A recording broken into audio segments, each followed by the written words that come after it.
There are hundreds, if not thousands, of books on the bookshelf that you could pick up that will tell you how to be successful. They'll give you the details, the 5-step blueprint, the 7-step process, the morning routine of this successful person. If you just follow these steps, you will be successful. And the answer, or the truth, is that it's largely bullshit. It's largely bullshit because in my experience, what you're getting is the regurgitations of a person who is sharing what they believe made the difference. The things that they do now that they would recommend for you to do, but not necessarily what they were doing at the time that they were doing it. And by and large, taking advice from successful people is a mistake because they're going to tell you what worked for them through their unique lens. And often there's such a time gap between where they are now and where they were at the beginning, where you are presumably on your journey, that the advice is not filtered appropriately and given context that you can use. And so instead of reading books about success, what I recommend are these 3 books. 3 books that are not about success, but they are about successful people. And I think by reading about the lives of successful people, you can start to extrapolate patterns and habits and routines and ways of thinking and moving through the world, and how people overcame incredible obstacles in pursuit of their greatness. And seeing those stories and reading them, I think, is the most powerful way to absorb the lessons that they learned over the course of their life. And so I'm a very big fan of biographies and autobiographies. And there are 3 books here today I want to share with you in particular that I think will help you on your path to becoming more successful. The third one, I guarantee you've probably never heard about. So let's dive in. The first book is called Jaeger. Jaeger, this is the autobiography of General Chuck Yeager.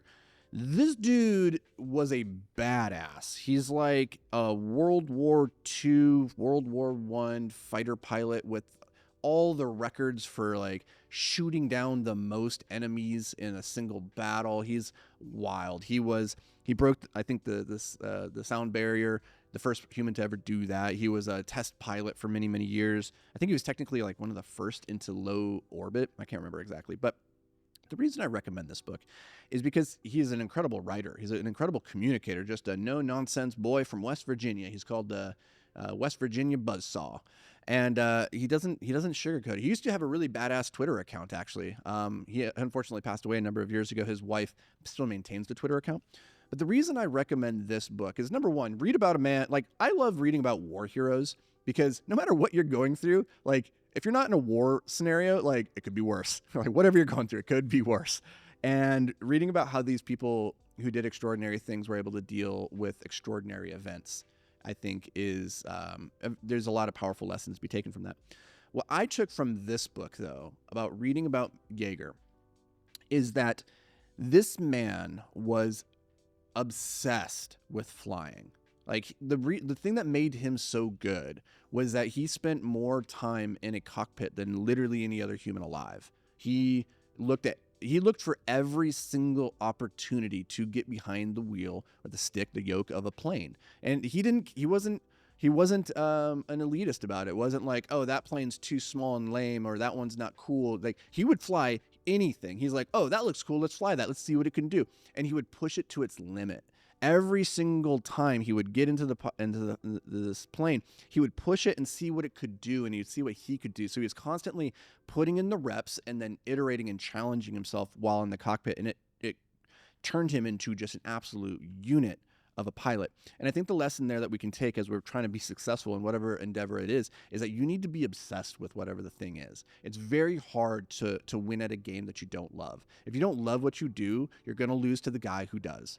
So find the thing that you can love. Now, I'm not saying that you need to go pursue your passion per se, because you might be young and not even know what you're passionate about. In which case, you need to go and try a whole lot of things, get your fingers wet, and like figure out, okay, what do I have a natural proclivity towards? And then lean towards the things that you're naturally good at, because from that, if you're naturally good at it, it will make you want to do it more, which will then be, a virtuous cycle. It'll build more competence. And from that, as we get better at things, we also fall in love with them. Right. And that's where passion comes from, is from competence. Now, Jaeger actually had a couple of like unique biological attributes that made him a naturally good pilot. Right. He had a proclivity for flying in a way that I never would have. He had like unreal, unhuman eyesight. It's and you might think like that doesn't sound like much of an advantage, but when you're like, miles above the earth in just a blue sky and he can see the enemy plane from further away than they can see him, it's a wild advantage, right? So that's the book, Yeager, General Chuck Yeager. It's so entertaining. Like it's amazing. It's a very good book. Okay. Second book. This one's going to be a little controversial because for whatever reason, there is a large demographic of people that whenever they hear the name of this person, they just go into screeching like, I can't hear you. He's the devil. Like it's wild to me. But that man is Elon Musk. And this biography is by Walter Isaacson. And what's interesting about this is, number one, Walter Isaacson typically doesn't write biographies about living people. So he wrote, Steve Jobs. He's written a ton of really great biographies. But this one, he decided that he was going to write this shortly. I guess he started writing it before Elon bought Twitter, because it takes all through the beginning portions of his life, through his PayPal days and the Tesla early days, SpaceX days, all the way up until when he acquires Twitter, and then the book ends. Now, that's a couple years ago. And the thing about Elon is that I don't care how you feel about the man, like from a technical perspective, you cannot argue with the results that he has achieved in so many different domains, whether that's the electric car, creating the electric car infrastructure, if that's, putting a chip inside of a human's brain and then he can spend 24 hours live on Twitch playing video games, that's putting a rocket into space that then comes back down and lands on a platform in the ocean, or that rocket coming back down and getting caught by chopsticks. Like, I don't care how you feel about him personally or his politics or whatever, you cannot argue with his results. And I think by reading about Elon and seeing how he works and operates and moves through the world, there are lessons to be taken from there. And maybe the most important lesson is simply this: I don't want to be Elon. Like, I don't have what it takes to be Elon. I don't want to be Elon. And that's okay too. Like, there's a lot of power that comes from realizing you don't have to set your sights at being the absolute best in the world. You don't have to be a billionaire to make a difference. You don't have to send a rocket to space in order for the work that you do to have meaning and impact. And if nothing else, as you're out there trying to pursue success, if nothing else, if you were to walk away after reading this book and realizing, I need to learn how to define success for myself, because that's not necessarily what I want from my life. I think he's an amazing individual. He's doing incredible things. And I wish to some degree that I had the ability to make as much of a large contribution. But honestly, I don't want to make the sacrifices. And so just getting really clear about what the success means for you and identifying it, I think is one of the most powerful things you can get from this book.